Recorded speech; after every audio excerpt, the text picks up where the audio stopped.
My name is Essence Jones, the creator of Protect Your Crown and Insight into Mental Health, and this is Beyond the Walls. This web series was created to promote mental health. Here you will hear stories of individuals who speak of perseverance and overcoming obstacles in dealing with mental health. This is their story. My name is Latimer. I'm 35 years old. I'm from St. Paul, Minnesota.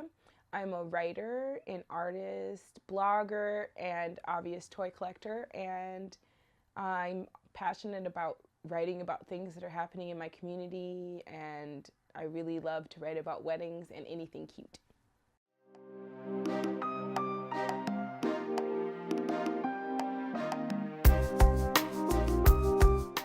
I suffer from major depressive disorder. I also suffer from obsessive compulsive disorder.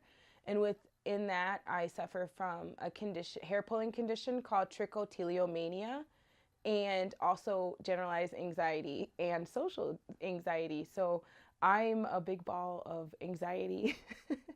And I've lived with these things for a long time, and I think it took me until my mid 30s to even put a name on some of the things that I've been dealing with. And I think I've found ways to address those issues and to realize that you can recover from past trauma and you can move forward if you have mental health conditions, but you have to be aware that you have them, and you have to reach out to other people and find the tools for success so that you can use those things to your advantage versus a disadvantage. And that's really what I've done with my OCD is, instead of me looking at it as a disadvantage, I look at it as this is something that makes me pay great attention to detail, but the way that I basically harness that in is that I try to keep the bigger picture in perspective. So if I'm working on a task and I feel like I'm getting too involved with it being perfect and I can't move on from it, I just kind of tell myself everything's not going to be perfect and I need to move on from this one particular task to the next task. And so in that way, it's helped me, but it does affect my life. Like it does severely affect my life, and I have to really plan for my OCD and know that it's going to take me longer to do stuff because I am going to go through my rituals and obsess about things. So I just have to basically accept my illnesses as part of my life and try to find ways that I can incorporate them in a positive way into my life. And when they become negatives and maybe more liabilities in my life, that I deal with that accordingly too, and try to put it all in perspective. Like this is something that doesn't define me, but it is part of me.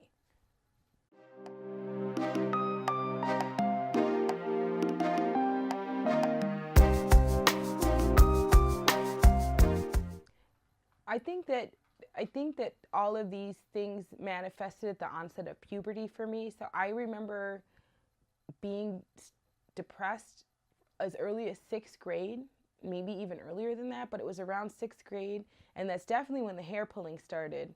But I think junior high was the time when I went through the worst depression, and I was bullied in school, so that always contributed to my insecurities. And I think that by the time junior high came around, I was constantly thinking about suicide and how I could basically not feel the way that I was feeling.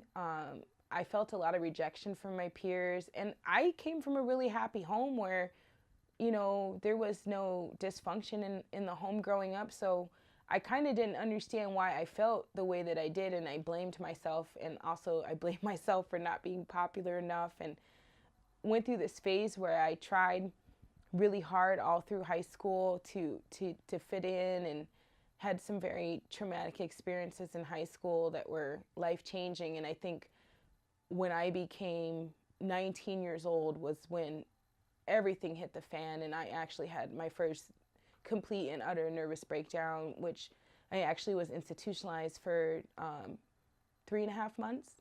And that is the changing thing where I realized that this is not just me being moody, but was an actual problem in my life.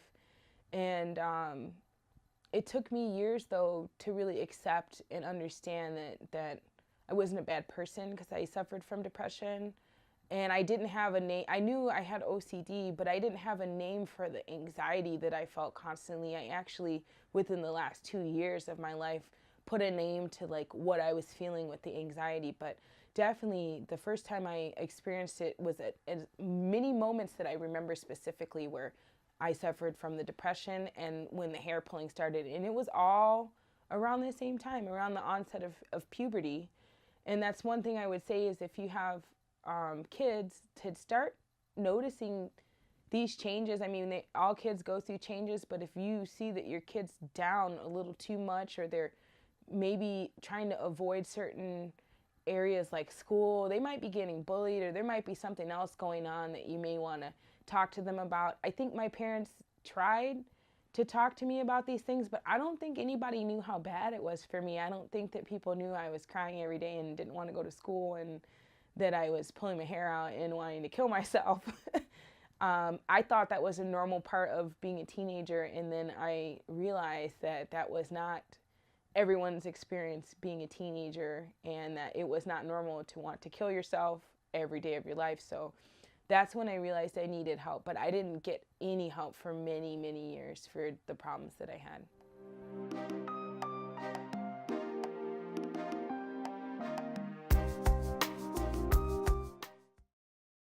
Um, well, let's go in the order of the order of the things that I suffer from. Definitely with the OCD, I say just living is a trigger because it is the way that my brain operates is to obsess over things. So definitely my job is triggering because I work in a retail environment where things are constantly being moved and put different places, which can cause me great panic, especially being around too many people at one time with the social anxiety. So work is definitely a trigger. For my hair pulling, I think that stress is a huge trigger for that. I actually had hair, down in the middle of my back, and I had to cut my hair because I had went through 2 stressful months. I tried to invest into a project that went south, and I ended up losing about $2,000 to $3,000 just in a 3-month period trying to invest in this show. And I was so depressed about that I actually had pulled out the entire hairline of my hair, and I had to cut my hair that I've grown for 10 years. So stress will take away 10 years of efforts to not pull. 1 month of stress could to totally send me off into it, off the deep end with hair pulling. And anxiety, oh my gosh, I have so many triggers for my anxiety. Work related anxiety.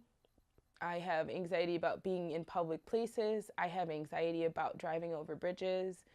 I have some really strange fears of things that other people might feel are pretty normal that cause me great anxiety. And I have a huge issue with driving anxiety now that developed in the last 5 years. I get very nervous when I drive, and so I try not to drive as much as I took the bus for 8 years because I would get so much driving anxiety in Los Angeles, and but now I live in Minnesota, so I have to drive again. So there is a ton of stresses that that are triggers. But I think when I have major life events, because when you have OCD, your life really thrives on everything being routine, and if something is not within that routine, that can send you in a spiral of anxiety.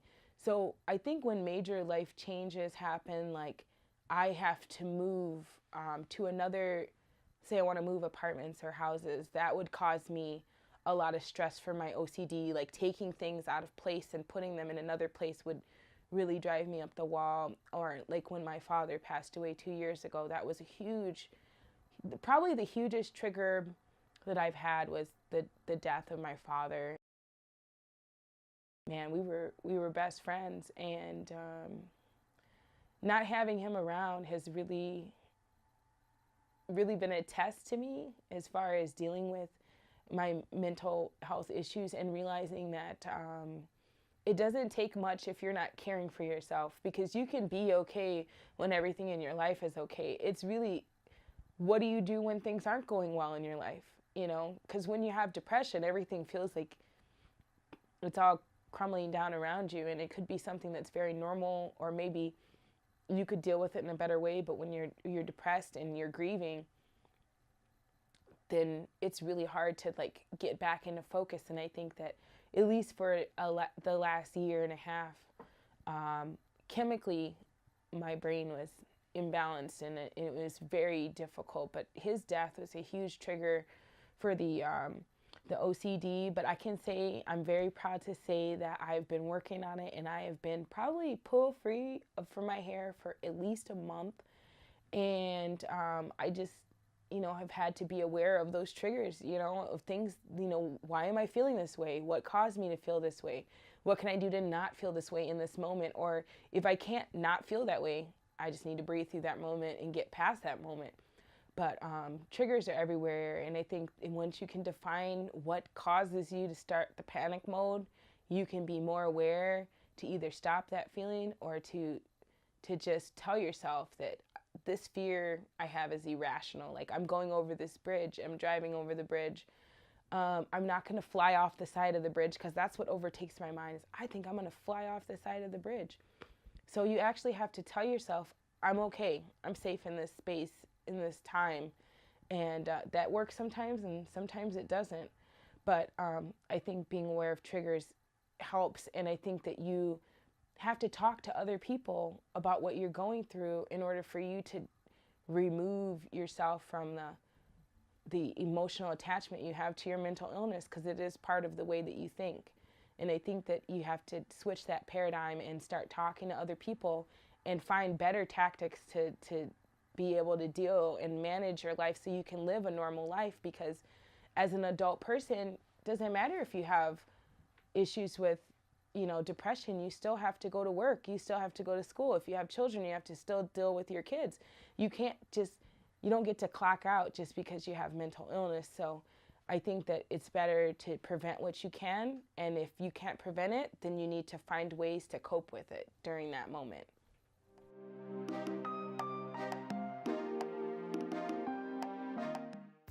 Well, the OCD is definitely it's probably outside of the depression. Well, I guess they all occupy a certain amount of space in my life, but OCD is the one that I think can get me the most off course, because if you're participating in ritualistic behavior, meaning you have to do things a certain way, you end up wasting a lot of the time in your day.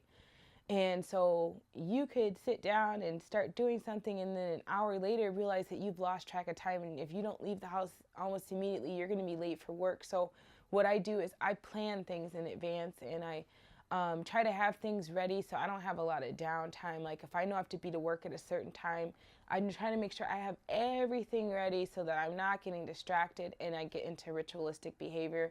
You just have to kind of change your rituals to be more beneficial, but not everyone can do that. I mean, some people have a ritual and they cannot stop it, and I've been grateful that I've been able to convert some of my obsessive compulsive tendencies to positive, ways of looking at it. But it doesn't always work like that. So I think definitely plan for your rituals. If you have rituals that you can't end, you have to find time in your life that you are able to still get to work on time. You have to, if you tell someone you're going to be at a certain place at a certain time, you have to try to do that. So definitely being very organized, which is part of my OCD. I am very organized, so I use that time to organize my home versus it's something I can control versus something, and also that's purposeful, versus doing something that doesn't really have much of a purpose, but you feel compelled to do it. So I kind of switch those things around and try to use my mental illness to my benefit, which does help a lot. Being an artist, you see these great details. You see the life. I tell people having OCD is like seeing life in pointillism, where you see every single little dot. And if you're up close to something, you can see all these little dots. But sometimes you have to be able to walk away from that picture so that you can enjoy the whole picture that's being made. And so that's what I like in my OCD. It's like a superhuman power. But as we all know, every superhero has a weakness. And so I kind of look at it like that. For my art, it comes in handy, but in other parts of my life, I think time management has been a huge issue with the OCD. With the trichotillomania, that has been something I've really had a hard time getting a handle on. And what I do for that now is not only have I told my husband to make me aware if I'm pulling my hair and I'm not paying attention to what I'm doing, is I've actually given him permission to kind of call me out and say, hey baby, your hair, like, bring me into consciousness, that I'm participating in this self-destructive, behavior. And so now I'm more aware of it.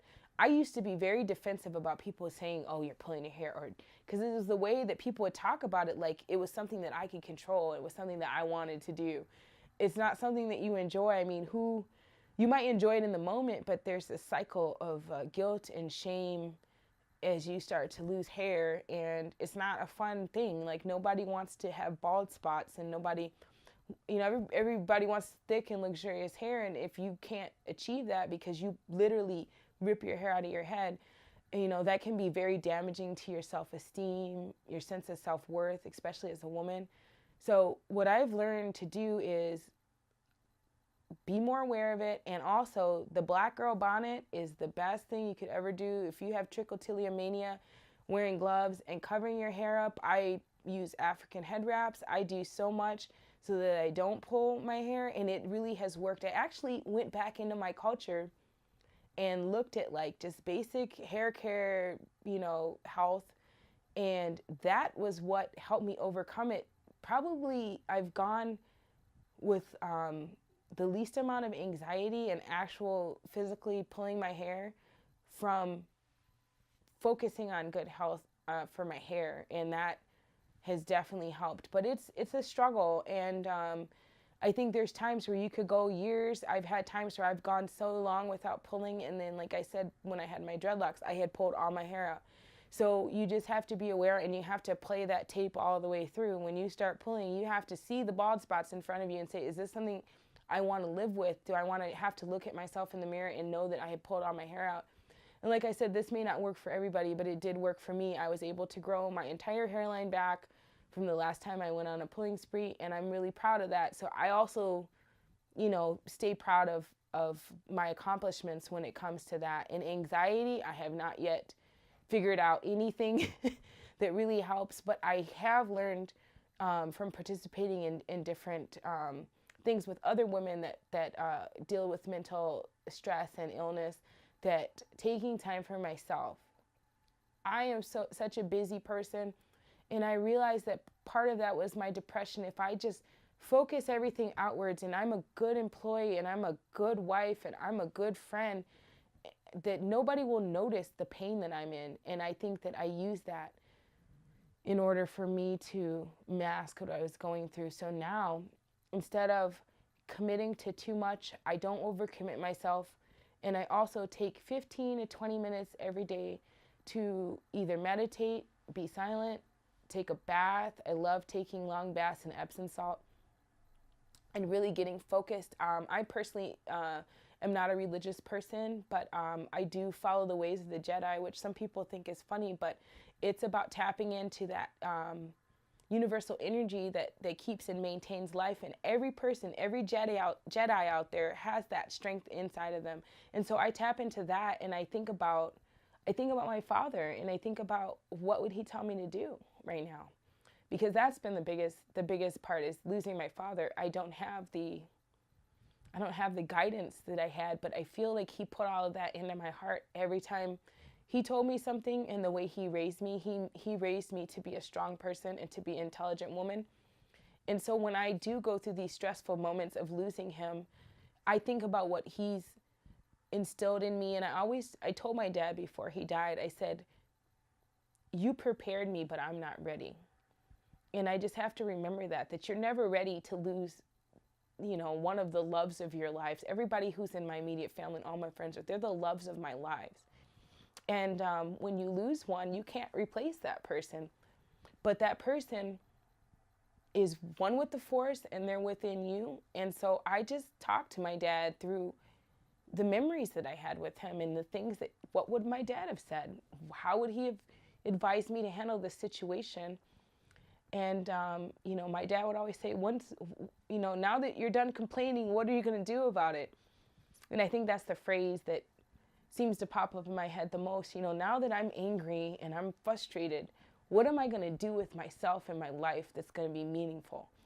And so I started getting back into my writing. I'm a contributor for many different websites online. I collect things with my husband, which got a little out of control, but I still have a lot of fun. And I definitely focus on being grateful.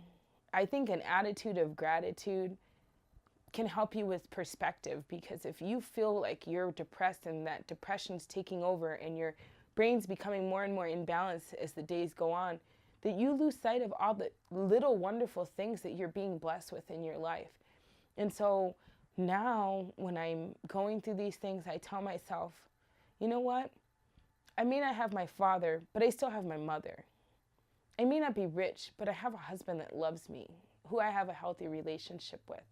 You know, I may not be popular, but I have good friends. Um, my very best friend in the world, she has been the biggest rock to me. I think if we could all find a good friend, we'd be better off dealing with these things. You need to confide in other people, and opening up to other women and working, with Protect Your Crown, I think has done amazing things for me personally. So that's what I do, but it's a journey. I'm not there yet, but I can say for this moment within the last 2 or 3 months, I've felt better than I have felt in years, and definitely better, the best I've felt since my father died. And it all has to do with putting more into my own life and to focus on positive goals. And life is what you make it. I can either live and be defined by my mental illnesses, or I can use those things to propel me and understand that that's part of my uniqueness, and it's part of the way that my brain chemistry is made. So instead of fighting it, I have to find a way to work with it.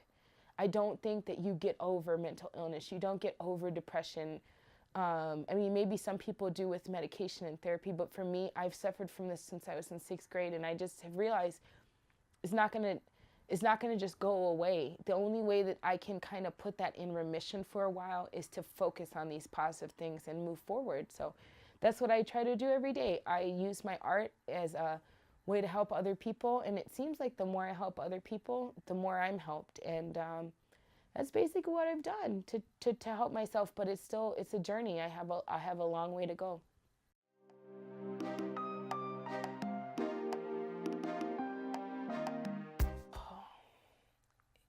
I think the hardest part is when you're deep down into a depression, especially when you get to the point where you feel suicidal.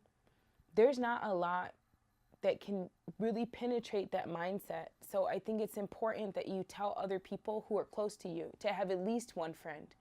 I remember this summer I called up my best friend, and we don't really talk about my mental illness that much. We both have issues in our lives that we talk to each other about all the time, but I just confided in her, and I said, I know me telling you this is going to hurt you, but I need to tell you this, that I feel like I don't want to live, because I have 2 and 3 panic attacks a day because I was dealing with some workplace bullying, and it was driving me up the wall, and it was triggering my anxiety. And she just told me, what would I do without you? She actually had to remind me of my purpose and my worth in this life in that moment, because in that moment, I can't just think that a positive attitude is going to keep me out of a very serious depression. You can fight to have that positive attitude, but I think sometimes you need other people to come in and remind you of who you are and what value you have in the world. So I think it's very important to have at least one friend or a counselor or someone that you can call that understands that you have mental illness and understands how to talk to someone who has mental illness. Because I think when I was a teenager and I confided in someone the most serious suicide plan that I had made, when I was 19 and had that terrible nervous breakdown. I had friends that told me that I was selfish, and I had people that told me, well, you should just do it. Like, don't ever tell anybody who wants to commit suicide that you don't think that you're going to pull their card or call their bluff, because I don't think that a lot of people, they may not do it at that moment, but it's definitely, if they're planning for it, there's something in their heart that could tip them over the edge, and you don't know what that could be. So I definitely think that tell somebody what you're going through. If you don't have a name for what you're going through, just go look at YouTube videos and see if you can try to find someone who is going through something similar, because there's some days where all I do is watch videos about people with social anxiety and depression, and I think the more that I connect with the outside world and understand I'm not the only person going through this, and if I have my lifeline open, like I know I can call my best friend I know I can talk to my husband, but sometimes talking to him about that too much is not always a good thing because he's so emotionally close to me and also in physical proximity. It's really important that you have people like a friend that's outside of your relationship that you can talk to.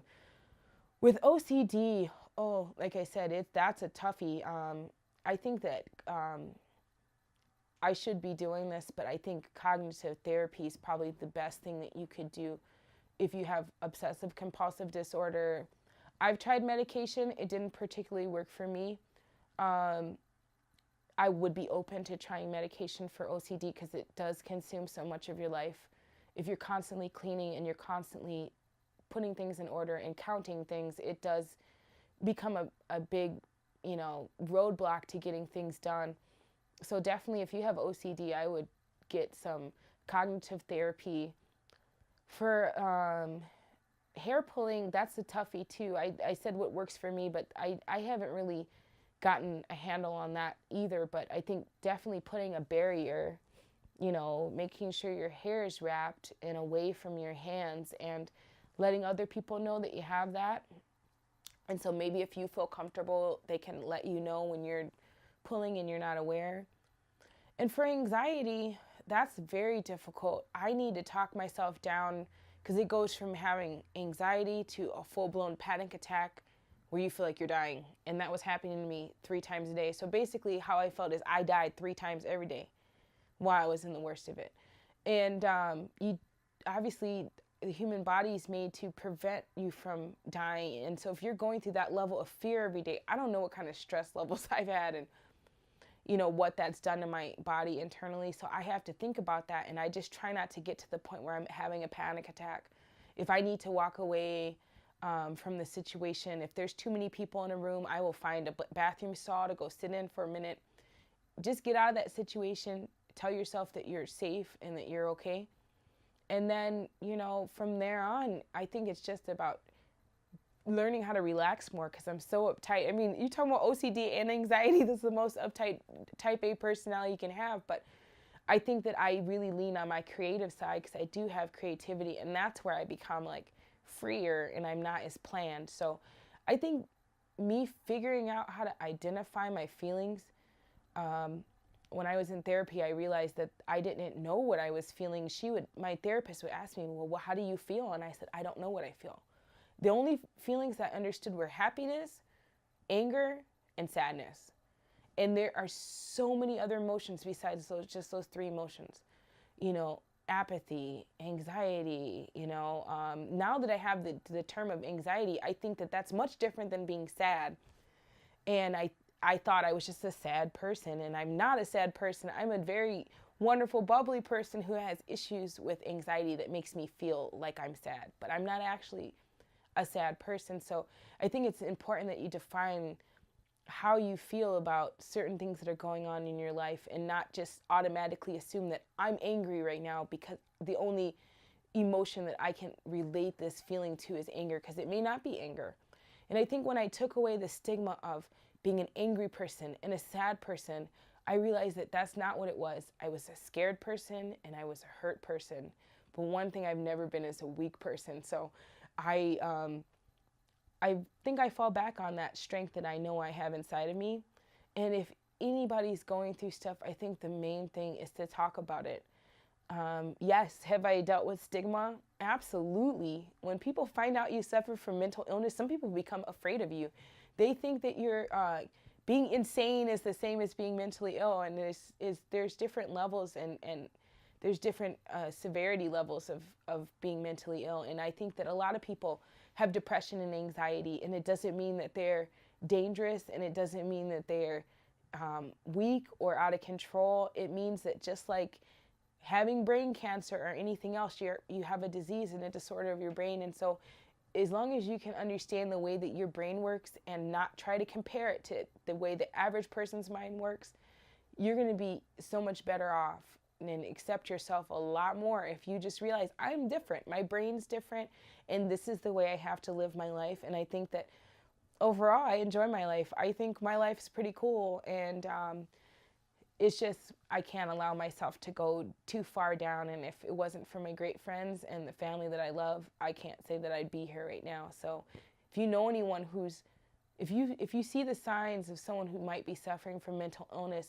in a very kind way, don't judge them or tell them what to do, but just say, I'm here to listen. And I think opening that door to listening to people and allowing them to say what they have to say without judgment is what I needed and what helped me get into a space of recovery. So that's the advice I would give to people if you or someone you know is suffering from mental illness.